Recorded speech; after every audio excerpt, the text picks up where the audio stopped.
عموما حاجة مهمة جدا، هي مش بس حاجة موجودة عشان تتكتب على الأفيش أو للدعاية عموما. ممكن عنوان يعرفك على قصة الفيلم كلها، وممكن عنوان يديك فايبس الفيلم كله. في عناوين شعرية وعناوين تشدك وعناوين تشوفها تقول ايه ده. في بداية كتابه بلاغة السرد بيقول دكتور محمد عبد المطلب إن العنوان يتحول إلى أداة مصاحبة تأخذ بيد القارئ حتى لا يضل في متاهات النص فتنقطع صلته به برغم أنه داخله. النص دي عشان هو في الكتاب دوت كان بيتكلم عن النص الأدبي، بس مش هتفرق يعني. هقول لك، أنت تخيل نفسك داخل فيلم من غير ما تعرف اسمه ولا حتى شايف البوستر. هتشوف أول مشهد يمكن يعجبك، يمكن يدوخك، لكن في لحظة معينة هتحس انك تايه. العنوان يا سيدي هو اول خيط بيوجهك وبيحدد طريقة استقبالك للفيلم. النقاد بيسموا الكلام ده البارا تكست، يعني الحاجات اللي حوالين العمل، زيه زي التريلر او البوستر. بس على عكسهم العنوان له وظيفة اهم، الا وهي تقطير التجربة. سوري، المفروض اعمل كده. ماشي. اوكي استنى، ممكن انا اجي وراه اعمل تقطير التجربه. واحد واقف ورا تقطير التجربه. ايه رايك ورا؟ بس على عكسهم العنوان له وظيفة اهم، الا وهي تقطير التجربة. اللي هو يحطها في اطار او فريم، يعني بيديلك احساس بالنغمه، بالجو العام، وحتى بالتيمه اللي الفيلم بيدور فيها. من الاخر كده بيعرفك انت داخل على ايه، وبيعرف مخك يتعامل ازاي مع الفيلم ويعالجه ازاي. بص على فيلم زي الزوجه التانية، من اول ما تسمع العنوان انت فاهم انك داخل على حكايه ليها علاقه بالجواز والعرف والعلاقات القهريه. لهم داعي تطلقك طلقني؟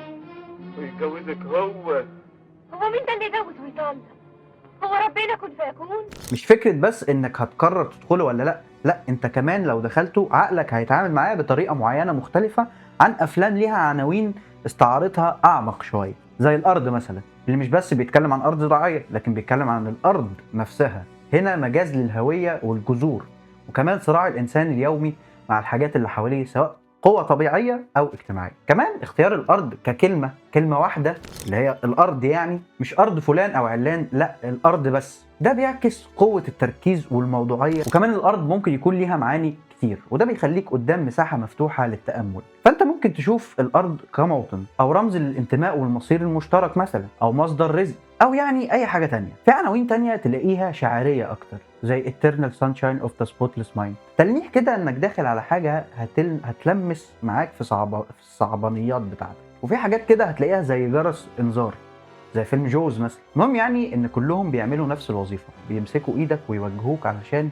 ما تتوهش وسط متاهات نص الفيلم. يعني مثلا مؤخرا في السينما المصرية كان عندنا فيلم فاصل من اللحظات اللذيذة.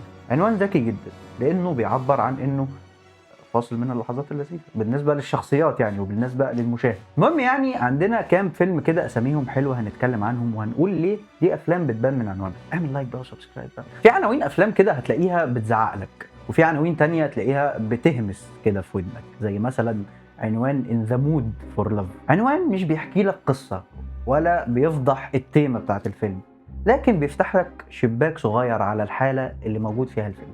هو مش بيقول لك في قصة حب، هو بيقول لك في مزاج للحب. والفرق هنا مش بس لغوي، لا ده فرق وجودي تقريبا، لان الفيلم نفسه مش عن الحب بمعناه اللي بنشوفه في الافلام الرومانسيه. مفيش فضفضه وتلزيق، ومفيش مشاهد حميميه بالشكل التقليدي اللي نعرفه، مفيش نهايات سعيده او حتى حزينه.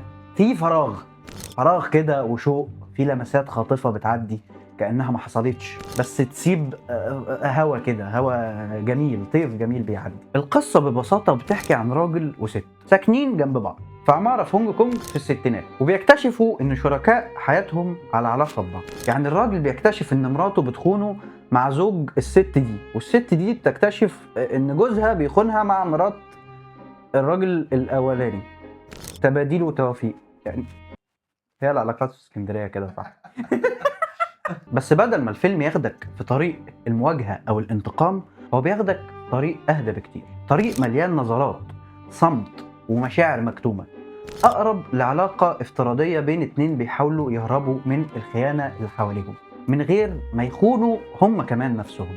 بالظبط زي مزيكة الفيلم اللي بتتكرر على طول الفيلم كأنها موجة بحر بتروح وتيجي عليك وانت قاعد مستني ايه الجديد هيحصل.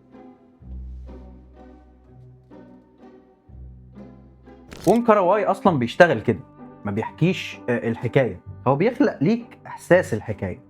الزمن عنده سايب، الكادرات دايما ضيقه ومليانه تفاصيل صغيره، والحوار قليل ومحمل بحاجات ما اتقالتش. فعنوان زي ده مش غرضه انه يبيع لك الفيلم، هو اكشلي بيبيع لك الفيلم بس ما اقصدش بالطريقه التجاريه، يعني بيبيع لك الفيلم عن طريق انه يفهمك الليله. والفيلم ده تقدر تتعامل معاه نفس الطريقه اللي بتتعامل بيها مع اي اغنيه بتحبها. ما تحاولش تفهمها قوي، بس حسها وسيب نفسك ووانج كارواي هيرفعك. والمزاج اللي العنوان بيحطك فيه هو المفتاح لفهم كل حاجه بعدها.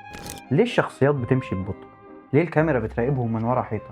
وليه كل حاجه بتحصل في النص وما بنتكلمش؟ لان الفيلم عن اللحظات اللي كان ممكن يبقى فيها حب، او عن الحب كاحتمال مش كواقع، وكل ده ما حصلش. فانت مش في الحب، انت بس في مزاج للحب.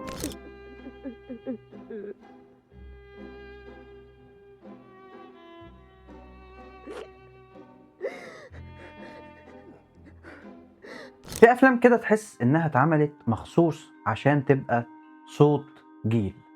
ريبل Without a Cause اكيد هو واحد منهم، ويمكن ابوهم كمان.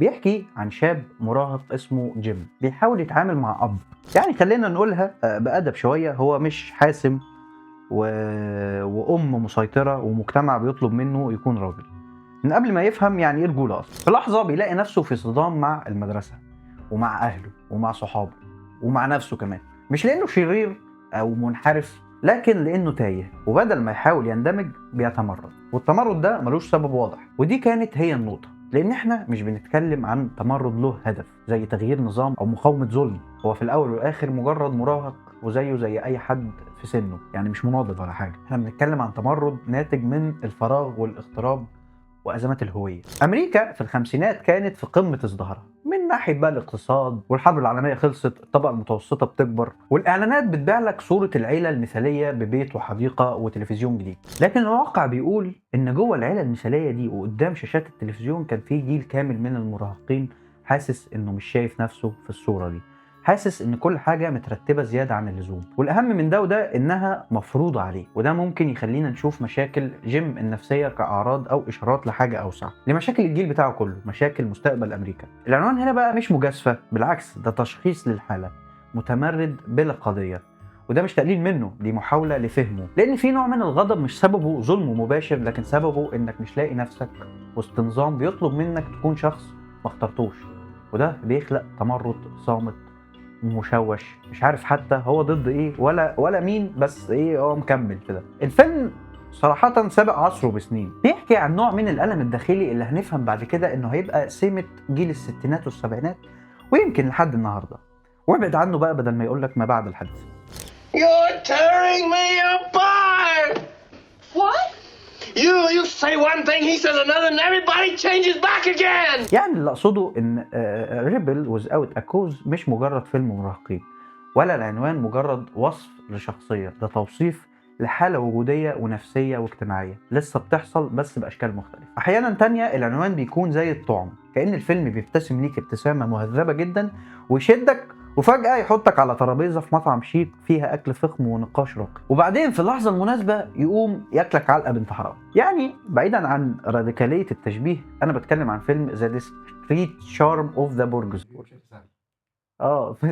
اسم الفيلم صعب فشخ. The Discreet Charm of the Burgess. أنا بتكلم عن فيلم سحر البرجوازية الخفي. هو ده اسم الفيلم.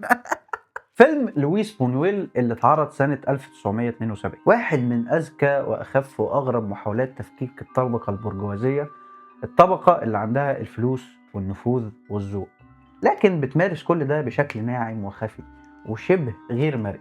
القصة عن مجموعة من الأصدقاء الأرستقراطيين بيحاولوا يتعشوا سوا، بس كل مرة بيتم مقاطعتهم، مرة في عزا، مرة في حلم، مرة يلاقوا نفسهم فجأة على مسرح، كل حاجة بتخرج عن السيطرة. وكل محاولات الأكل اللي هو رمز اللذة والامتلاك والروتين الطبقي بتفشل. وهنا بيجي دور العنوان، في حاجة مغرية في تعبير زي سحر البرجوازية الخفي، بس في نفس الوقت في حاجة مريبة، كأن العنوان بيسخر بلطف من الجاذبية المصطنعة دي، لأننا بنشوف جوه أحداث الفيلم إن السحر اللي بيتكلم عنه مش حقيقي، ده سحر تجميل، حاجة مش جميلة أساسا. القدرة على تغليف النفاق والاستغلال والفراغ الوجودي بكلمة حضارة أو ذوق. بونويل مش بيقدم نقد سياسي مباشر، هو بيسحبك جوه كابوس مهندم مليان أحلام ومشاهد متكررة، شخصيات بتهرب من أي مواجهة، وبيخليك تشوف قد إيه الناس دي بتعيش جوه نظام محكم من الإنكار. حتى الكاميرا نفسها بتتعامل معاهم كأنهم شبح أحياء بس تايهين، دايما لابسين كويس، دايما جعانين بس مش عارفين ليه. هم اتوجدوا في الفيلم زي بالظبط ما رضيوا يعيشوا في الحقيقة، بينفذوا سيناريو محكم حد تاني اللي كاتبه وحاطط كل القواعد بتاعته. الفرق ان المرة دي بونويل هو اللي كتب السيناريو، ودي يمكن رسالة الفيلم كله. الفيلم بيقترح ان المشكلة مش في تصرفات الافراد في حد ذاتها، لكن في الهيكل اللي مخلي التصرفات دي تبان عادية، لا وكمان تبان انها الحاجة الوحيدة اللي المفروض انها تكون عادية. يعني احنا فعليا مش قدام اشرار ولا ابطال، احنا قدام ناس بشكل ما رضيوا انهم يعيشوا حياتهم كلها على روتين يومي مرسوم من غير ما يفهموا هما بيعملوا كده ليه، ومش قادرين يشوفوا في ده اي حاجة غلط.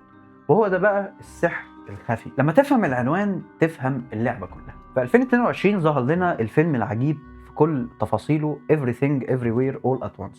وطبعا زي ما اتفقنا المدخل لكل الحاجات العجيبة دي فلازم يكون زيهم لو مش اغرب كمان. على الرغم من غرابته لكن الحقيقة انه كان اختزال عبقري لفيلم بيحاول يحكي كل حاجة في كل مكان في نفس الوقت بشكل متراكب فوق بعضه. التركيبة اللغوية بتاعته مش مألوفة، مش عنوان بالشكل الكلاسيكي 3 كلمات بتتصادم في بعض من غير فواصل ومن غير ترتيب، وبتدي لك احساس انك داخل عالم غير منظم من غير اي منطق مألوف. وده بالظبط اللي بيعمله الفيلم. كل شيء لانه بيحاول يناقش كل شيء، من معنى الوجود للعلاقه بالاهل للندم للاختيارات الخايبه في كل مكان، لانه بينتقل بين اكوان متوازيه وعوالم سرياليه وواقع واحلام وشغل وبيت ومغسله ونجوم، وفي نفس الوقت لان كل ده بيحصل مع بعض حرفيا ومعنويا. فيلم وعنوان يجيبوا لك صداع ويغرقوك في الاوفر ثينكينج بالظبط، وزي الحاله اللي عشناها كلنا النهارده في عالم بيجبرنا نكون مليون شخص في نفس اللحظه. الفيلم من اخراج الدانييلز، ثنائي تعودنا منه على كل ما هو غريب،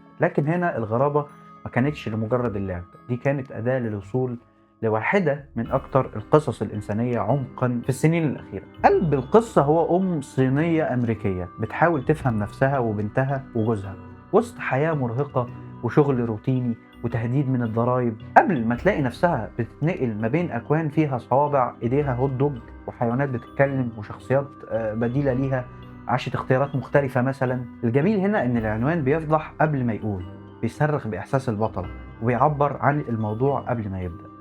التوهة بيستدعي نوع معين من القلق ومن الانبهار ومن التسليم بإنك مش هتفهم كل حاجة ومش لازم أصلا، كفاية إنك تحاول تحب وتغفر وتختار وتكمل وسط كل حاجة في كل مكان في نفس الوقت. Anything distract you from it. The Curious Case of Benjamin Button، القضية العجيبة لبنجامين بوتون. العنوان ده بيخدعك، بيوهمك إن الغرابة في الحدوتة نفسها، قصة بنجامين اللي عمره بيمشي بالعكس، لكن مع الوقت تكتشف إن القضية الحقيقية هي الحياة نفسها، وبالتالي الحياة نفسها هي اللي عجيبة، وإن الزمن مش خط مستقيم ولا العمر له معنى غير إحساسنا باللحظة. كفايه بقى كفايه. من خلال الحالة الشاعرية العجيبة دي بياخدنا ديفيد فينشر تجربة مختلفة تماما عن باقي أفلامه على غير عادته في تقديم أفلام نوار وجريمة وعنف.